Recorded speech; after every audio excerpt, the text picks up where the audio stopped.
नाज़रीन अस्सलाम वालेकुम। खबरनामे में आपका खैर मकदम है। सबसे पहले नजर डालते हैं सुर्खियों पर। तमाम रियासती आज़मीन हज सफर मुक़द्दस के लिए रवाना। आखिरी काफिले की रवानगी के साथ ही हज कैंप का इख्तिताम।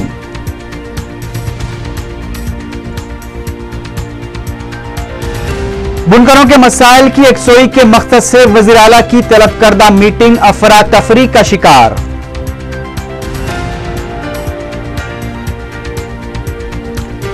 मुतनाज़ा तेलुगु फिल्म गमरामैन गंगातो रामबाबू के काबिल एतराज हिस्सों का जायजा लेने के लिए कमेटी का क़याम। वज़ीर इत्तलाआत का ऐलान।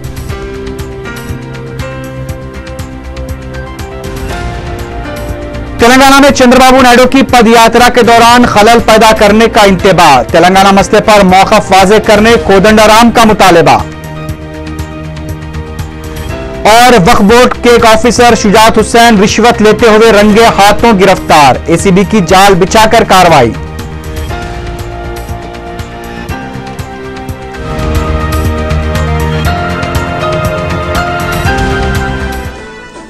सुर्खियां आपने देखी है, बढ़ते हैं खबरों की तफसील की जानिब।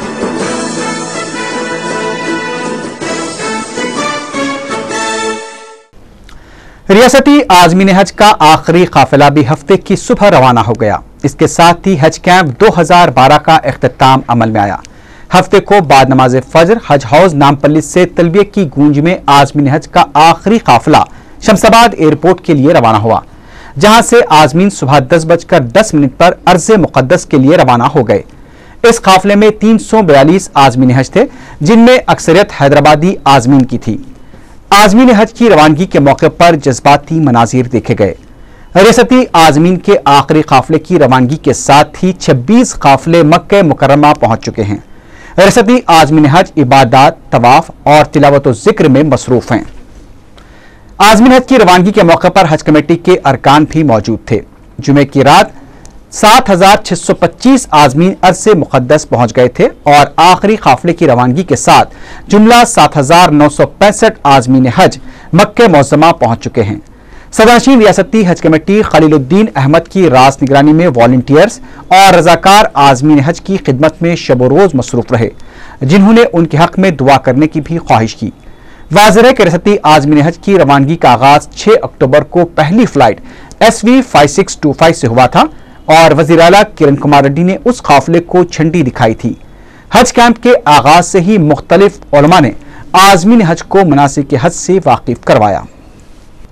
लब्बैक अल्लाहुम्मा लब्बैक लब्बैक ला शरीक लक लब्बैक इन्नल हम्द वन निअमत लक वल मुल्क ला शरीक लक लब्बैक अल्लाहुम्मा लब्बैक लब्बैक ला शरीक लक लब्बैक इन्नल हम्द वन निअमत लक वल मुल्क ला शरीक लक लब्बैक अल्लाहुम्मा लब्बैक लब्बैक ला शरीक लक लब्बैक इन्नल हम्द वन निअमत लक वल मुल्क ला शरीक लक लब्बैक अल्लाहुम्मा लब्बैक लब्बैक ला शरीक लक लब्बैक इन्नल हम्द वन्निअमत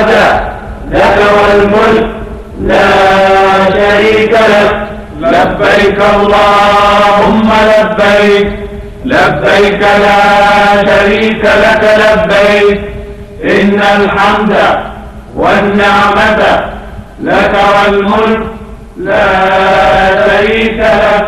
लब्बैक अल्लाहुम्मा लब्बैक लब्बैक ला शरीक लक लब्बैक इन्नल हम्द वन्निअमत लक वल मुल्क ला शरीक लक लब्बैक अल्लाहुम्मा लब्बैक लब्बैक ला शरीक लक लब्बैक इन्नल हम्द वन्निअमत लक वल मुल्क ला शरीक लक लब्बैक अल्लाहुम्मा लब्बैक लब्बैक ला शरीक लक लब्बैक इन्नल हम्द वन्निअमत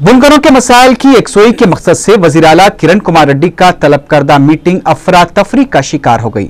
मीटिंग में बुनकरों की नुमाइंदगी करने वाले और अवामी नुमाइंदों को भी तलब किया गया था। इस मौके पर मुमलिकती मरकजी वजीर पी लक्ष्मी के अलावा दीगर ओहदेदार भी मौजूद थे। वजीर आला किरण कुमार रेड्डी ने अपने खिताब के बाद मीटिंग जारी रखने के लिए जब मीडिया को बाहर जाने की हिदायत दी तो मीटिंग में मौजूद तेलुगु देशम, टीआरएस और बीजेपी के अरकान असम्बली ने एहतजाज करते हुए कहा कि वजीर आला ने तो अपनी बात रख दी है, लेकिन वो जो कहना चाहते हैं उसे भी अवाम तक पहुंचाना चाहिए। इस मौके पर कांग्रेस और अपोजिशन अरकान असम्बली के दरमियान लफ्जी नोकझोंक भी देखी गई। वजीर आला किरण कुमार रेड्डी ने मदाखलत करते हुए कहा कि हर बात को सियासी नजरिए से नहीं लेना चाहिए। हम यहाँ बुनकरों के मसाइल की एकसोई के लिए जमा हुए हैं और हमें सियासत करने के बजाय उनके मसाइल को हल करना चाहिए। इससे पहले वजीर आला किरण कुमार रेड्डी ने बताया कि इंदिरा बाटा प्रोग्राम के दौरान बुनकरों के मुख्तलिफ मसाइल से उन्हें आगाह किया गया था और उनके मसाइल के मुस्तकिल हल के लिए ही इस मीटिंग का इनेकाद अमल में लाया गया है। किरण कुमार रेड्डी ने बताया कि जिस वक्त उन्होंने वजीर आला का ओहदा संभाला था तब बुनकरों के कर्जजात की माफी के लिए मंजूर करदा 312 करोड़ रुपए जारी नहीं किए गए थे, लेकिन उनका ओहदा संभालने के 2 माह के अंदर ही 164 करोड़ रुपए जारी किए गए हैं। महकमे इत्तलात के कमिश्नर चंद्रवर्धन ने कहा है कि मुतनाज़ा फिल्म कैमरामैन गंगातुर रामबाबू का मुशाहदा किया गया है और इस फिल्म में मौजूद काबिल एतराज मनाजिर और डायलॉग्स का जायजा लिया जा रहा है। चंद्रवर्धन ने मीडिया से बात करते हुए बताया कि फिल्म का तफसीली तौर पर जायजा लेने के बाद हुकूमत को एक रिपोर्ट पेश की जाएगी और फिल्म में मौजूद मुतनाज़ा मनाजिर से भी हुकूमत को वाकिफ करवाया जाएगा। इससे पहले रियासती वजीर इत्तलात डी.के. अरुणा ने फिल्म के डायलॉग्स और मनाजिर का जायजा लेने के लिए चंद्रवर्धन की क़ियादत में एक 4 रुकनी कमेटी तश्कील दी थी। कमेटी को फिल्म का जायजा लेने के बाद रिपोर्ट पेश करने की हिदायत दी गई है। वजीर आई.टी. पोनाला लक्ष्मैया ने बताया है कि इंटरनेट में तेलुगु जबान के इस्तेमाल को फरोग देने के लिए 3 रोजा बैनुल-अक़वामी तेलुगु कॉन्फ्रेंस का इनेकाद अमल में लाया जा रहा है। मीडिया से बात करते हुए पोनाला लक्ष्मैया ने बताया कि 2 ta 4 नवंबर को यह कॉन्फ्रेंस विशाखापट्टनम में मुनक्किद होगी। वजीर मौसूफ ने बताया कि कॉन्फ्रेंस से मुतालिक ब्रोचर्स और दावतनामे की रस्म इजरा भी अंजाम दी गई है।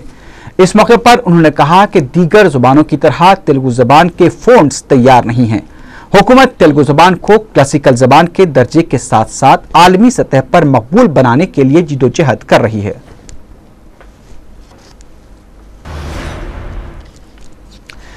वायएसआर के दौरे हुकूमत में लूटमार मचाने वाले कायदीन और ओहदेदारों का ठिकाना जेल बन चुका है। कर्नूल में अपनी पदयात्रा के 19वें दिन अवाम से खिताब करते हुए सदर तेलुगु देशम ने यह बात कही। सदर तेलुगु देशम ने हफ्ते को कामपाडू से अपनी पदयात्रा का आगाज किया। हुकूमत को तनकीद का निशाना बनाते हुए चंद्रबाबू नायडू ने कहा कि हुकूमत की गलत पॉलिसियों की वजह से अवाम को मुश्किलात का सामना करना पड़ रहा है। बदउनवानियों का भी बोझ अवाम पर डाला जा रहा है। सदर तेलुगु देशम ने कहा कि आज हुकूमत अवाम को पीने का पानी फराहम करने से भी कासिर है।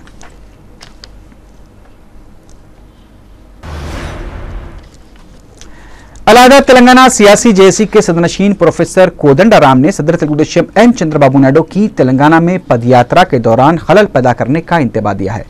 महबूबनगर में मीडिया से बात करते हुए कोदंडाराम ने चंद्रबाबू नायडू से अलहदा तेलंगाना पर अपने मौक़िफ़ को वाज़ेह करने के बाद ही तेलंगाना का दौरा करने का मशवरा दिया है। उन्होंने कहा कि अगर चंद्रबाबू नायडू ने अलहदा तेलंगाना से मुताल्लिक़ अपना मौक़िफ़ वाज़ेह नहीं किया तो वो 22 अक्टूबर को चलो राजुलू प्रोग्राम मुनज़्ज़म करेंगे। उधर तेलुगुदेशम तेलंगाना फोरम के कन्वीनर एर्राबल्ली दयाकर राव ने जेएसी से चंद्रबाबू नायडू की तेलंगाना में पदयात्रा के दौरान खलल न पैदा करने की अपील की है। मीडिया से बात करते हुए ई दयाकर राव ने कहा कि चंद्रबाबू नायडू तेलंगाना अवाम के मसाइल से वाकिफियत हासिल करने के लिए तेलंगाना का दौरा करने आ रहे हैं। उन्होंने तेलंगाना मीडिया के साथ वजीर आजम के दौरे के दौरान इख्तियार किए गए रवैये पर टीआरएस और नागम जनार्दन रेड्डी की खामोशी पर हैरत का इजहार किया। चंद्रबाबू नायडू अगर एक अच्छे मैकेनिक हैं तो उन्हें पहले अपनी साइकिल की मरम्मत कर लेनी चाहिए, क्योंकि साइकिल का हर पुर्जा नाकारा हो चुका है। मीडिया से बात करते हुए एआईसीसी के सेक्रेटरी पी सुधाकर रेड्डी ने यह बात कही।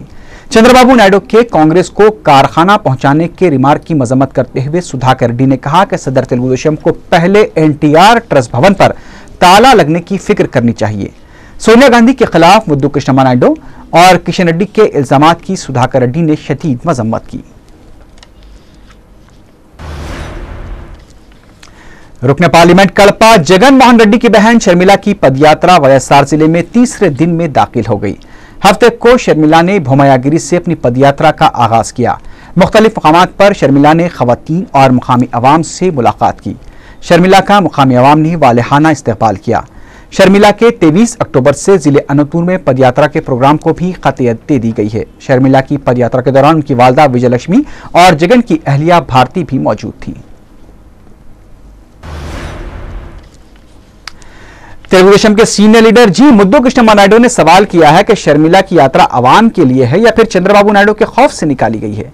मीडिया से बात करते हुए तेलुगुदेशम लीडर ने कहा कि शर्मिला अपनी पदयात्रा के दौरान सिर्फ चंद्रबाबू नायडू पर तनकीदें कर रही हैं और अपने भाई के खिलाफ की जा रही कार्रवाई पर आंसू बहा रही हैं।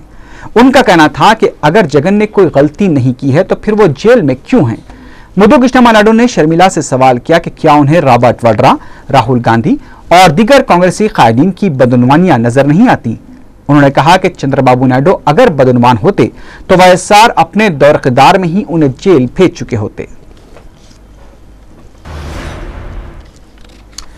उधर सदर पीसीसी बी सत्यनारायण ने कांग्रेस दौर इक़्तिदार में बदनुमानियों से मुताल्लिक शर्मिला के रिमार्क्स को मुसक्काखेज करार दिया है। मीडिया से बात करते हुए सदर पीसीसी ने कहा कि शर्मिला को यह वजाहत करनी चाहिए कि बदनुमानियों का मतलब क्या है। क्या उन्होंने बदनुमानियों को होता हुआ देखा है या फिर यह उनका शख्सी तजुर्बा है। सदर तेलुगुदेशम एन चंद्रबाबू नायडू के कांग्रेस को कारखाने में पहुंचाने से मुताल्लिक रिमार्क की मजम्मत करते हुए सदर पीसीसी ने सवाल किया कि क्या चंद्रबाबू नायडू इतने बड़े मैकेनिक हैं जो किसी भी हालात को सुधार सकते हैं। उनका कहना था कि अगर चंद्रबाबू नायडू दोबारा इख्तिदार में आ जाएं, जो अगरचे के मुमकिन नहीं है, तो वो तमाम फलाही प्रोग्रामों को ही खत्म कर देंगे। उसका इशारा उन्होंने खुद ये कहकर दिया है कि आरोग्यश्री स्कीम में तरमीम की जरूरत है।